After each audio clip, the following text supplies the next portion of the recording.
ओम ओम ओम।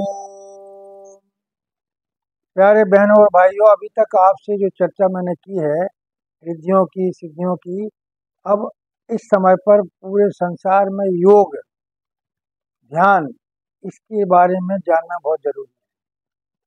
पूरे विश्व ने ये हमारे देश के ऋषि मुनियों की तपस्याओं के द्वारा योग के बारे में जाना है, और वो अब जानना चाहते हैं। इसी की वजह से 21 जून, हर वर्ष 21 जून को यूनाइटेड नेशंस के अप्रूवल के आधार पर योगासन, योग के बारे में चर्चा शुरू हुई, और विश्व के लगभग 200 देशों में योग दिवस के रूप में इसको मनाया जाता है। मैं भी जब विदेश यात्रा में गया तो सबसे पहले लोग मुझसे पूछते थे, आप योग जानते हैं क्या? मैंने कहा जरूर जानता हूँ, मैं योग भी जानता हूँ, योगासन भी जानता हूँ। तो उन्होंने मुझे सबसे पहले टाइटल दे दिया, योगी शंकर, शंकर योगी। तो मैं यहाँ ये कहना चाहता हूँ कि आसन प्राणायाम का महत्व भी हमारे जीवन में है, और यहाँ तक जो रिसर्च हुई है मेडिकल इंस्टीट्यूट्स में कि बहुत सारी बीमारियों को योग के द्वारा ठीक किया जा सकता है, और योग के द्वारा रोका भी जा सकता है। तो आज मैं उसी बारे में आपको कुछ बताना चाहता हूँ कि योग, आसन, प्राणायाम और ध्यान का महत्व क्या है। तो सबसे पहले हमें आसन करने से पहले, जैसे मैंने जिक्र किया है कि हम शरीर को शुद्ध करते हैं, वो षटकर्म होते हैं, वो भी हम कभी दिखाएंगे आपको। तो आज हम आसनों के बारे में बताना चाहते हैं आपको, और बीमारियां जो हमारी नॉर्मल हैं, high blood pressure, hypertension, diabetes, गंजापन, अस्थमा, ये जो रोग हैं, हार्निया की प्रॉब्लम, जोड़ों का दर्द, अपच, कब्ज, ये सब योग के द्वारा ठीक हो सकता है, ऐसा मैंने स्वयं भी अनुभव किया है। तो मैं सबसे पहले आपको आसनों के बारे में बताऊंगा। सबसे पहले शुरू करना चाहिए, जैसे पहले मैंने कहा, शुद्धि के लिए आप भस्त्रिका करते हैं।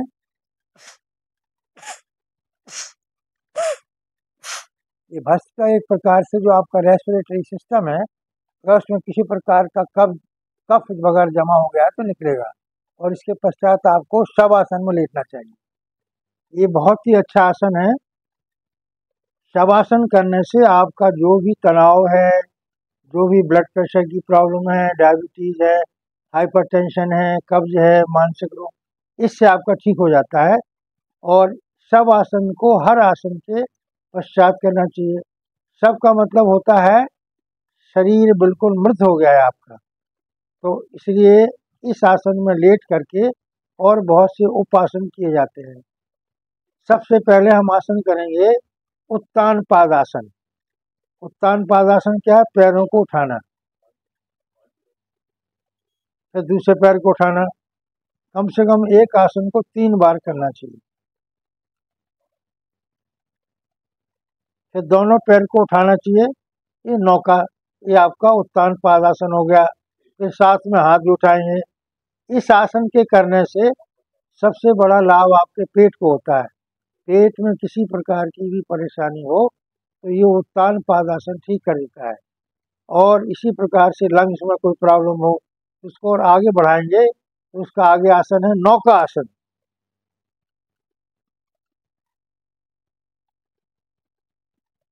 हर आसन को जितना आप रोक सकते हैं उतना रोकना चाहिए, और श्वास भर के ऊपर जाना चाहिए। श्वास भरने का मतलब ये है कि आपका आसन और प्राणायाम और ध्यान, 3 चीज एक बार में हो गया। फिर एक बार करेंगे।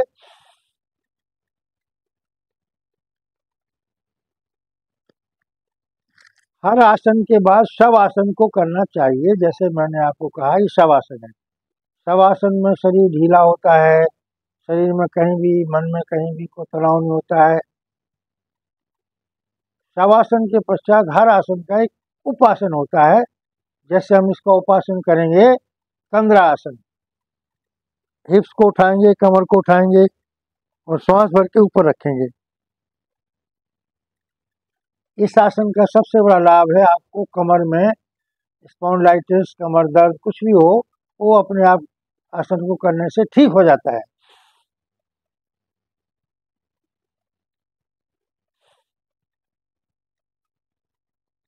तो ये फिर शवासन में जाएंगे। मैं इसलिए कह रहा हूँ कि आज के समय में बहुत सारे मानसिक तनाव, डायबिटीज, और हम कोई व्यायाम नहीं कर पाते हैं, सैर पर नहीं जा पाते हैं, तो ये घर में बैठ के ही किया जा सकता है। अब कमर और पेट का आसन हुआ। अब पेट में आपके कब्ज हो जैसे, तो आप इसको करेंगे मकरासन।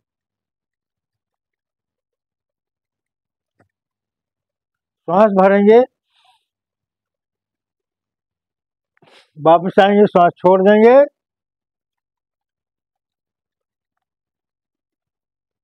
तो ये आपका शरीर, कमर, पेट में पूरा कोई भी अगर आपके मल जमा है तो पानी पी के अगर इस आसन को करेंगे तो आपका वो रेक्टम के द्वारा सारा मल निकल जाएगा। फिर विश्राम करेंगे हल्का सा।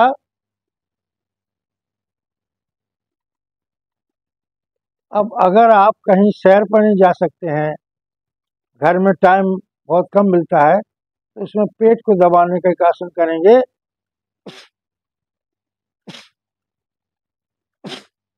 इससे आपका जो लंग्स में कमी है, फेफड़े में कमजोरी है, वो ठीक हो जाएगी। अब आप कहते जी मुझे सैर करने का समय नहीं मिलता है, तो एक इंजन रेस बनाइए, इंजन की तरफ दौड़ेंगे आप लेटे लेटे।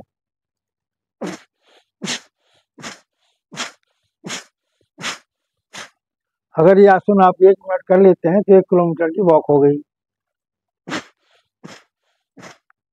घुटनों के दर्द भी दूर हो जाते हैं। इसका अगला आसन होता है त्रिकोण आसन। है कोण की तरह आपका पैर ऊपर जाता है और आप पूरे कमर को लचीला करते हैं, दाएं पैर से फिर बाएं पैर से। कम से कम 3 बार आसन को करने से लाभ होता है।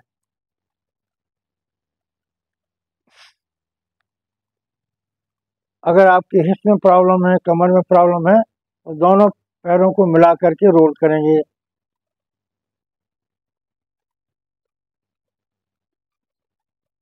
आसन करते वक्त जैसे मैंने कहा, सांस को रोकना चाहिए। ये बहुत ही सरल आसन है, बहुत ही सिंपल है, इसको जरूर करना चाहिए। फिर अगर आपके पेट में बहुत गैस है, कब्ज है, तो विंड रिलीज, जिसको बोलते हैं पवन मुक्त आसन।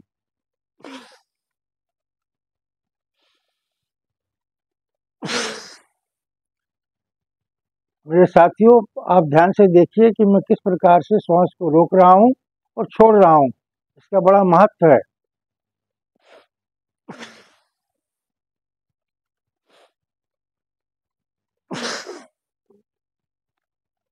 3 बार करेंगे।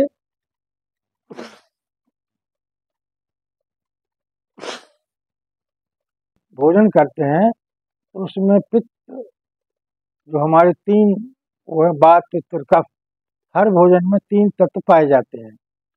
अगर वो अपनी संतुलन में पैदा होते हैं तो नुकसान नहीं करते हैं, लेकिन अगर वायु ज़्यादा बन जाए तो आपको हर प्रकार के रोग होते हैं। तो ये पूर्ण बहुर्मुक्तासन है।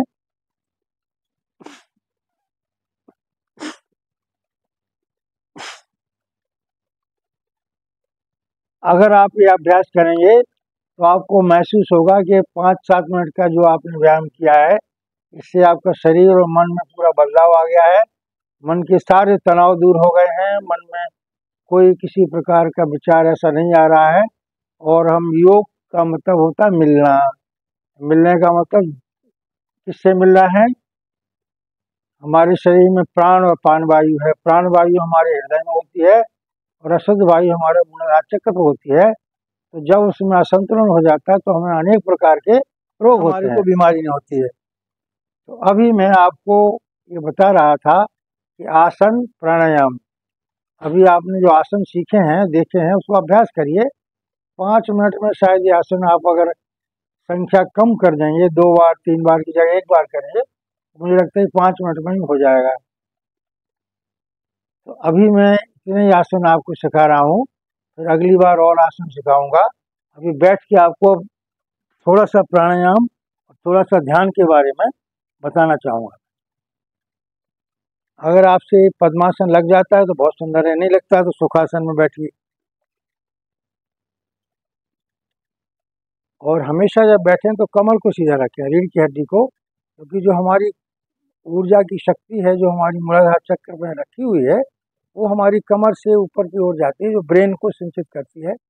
ब्रेन के जो सेल हैं धीरे धीरे स्टेम सेल आजकल बन गए हैं, तो सेल में जो कमजोरी आती है, जो हमारे ब्रेन में अमृत रस होता है, हमारे ब्रेन से अमृत रस बनता है, जो हम जब सीधे रहते हैं तो हमारा अमृत रस टपकता रहता है और नाभि में आके वो पूरा जल जाता है।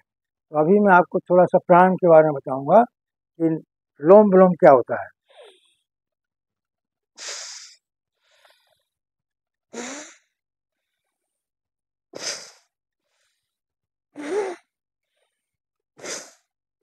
फिर कपालभाति बहुत पॉपुलर है आजकल। कपालभाति में सांस भरते हैं, पेट में नहीं फेफड़े में भरते हैं, और सांस को निकालते हैं और नाभि को अंदर करते हैं।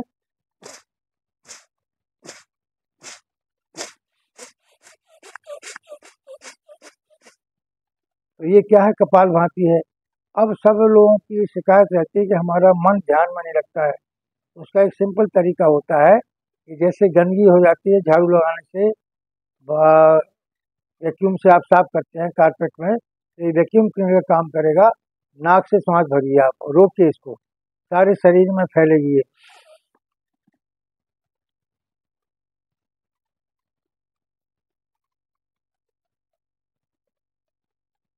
ओ, जब आप ये सांस निकाल रहे हैं तो जो अंदर की गंदगी थी, जो मन में तनाव था, उसके साथ निकल रहा है। एक बार और करिए।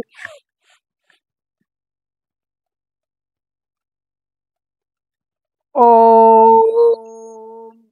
तीसरी बार करेंगे। ओ, इस प्रकार से आपके अंदर ब्रह्मा विष्णु महेश विराज गए हैं, और जो आपके तनाव मन पे था कोई भी वो दूर हो जाएगा। उसको पूरी तरह से चेहरे पर रिलैक्स करिए और परम पिता परमात्मा को जोड़िए अपने साथ। उनसे याद करिए कि मेरे जीवन में जो भी कष्ट है वो आप सब लीजिए और खूब प्रसन्न रहिए। बोल सियापति राम चंद्र भगवान की जय। आपका धन्यवाद। हमारा नंबर ले लें 7290901889 और 8826612666 पर आप अपनी रिक्वेस्ट भेज सकते हैं। कोई बीमारी हो तो ये अभी हमने एक साधारण अभ्यास बताया है, फिर अगली बार आपको एक एक बीमारी, डायबिटीज, तनाव, हाइपरटेंशन, हाई ब्लड प्रेशर, कब्ज, इनके बारे में एक एक बीमारी को डेली आपको बताएंगे। बहुत बहुत धन्यवाद। जय श्री राम।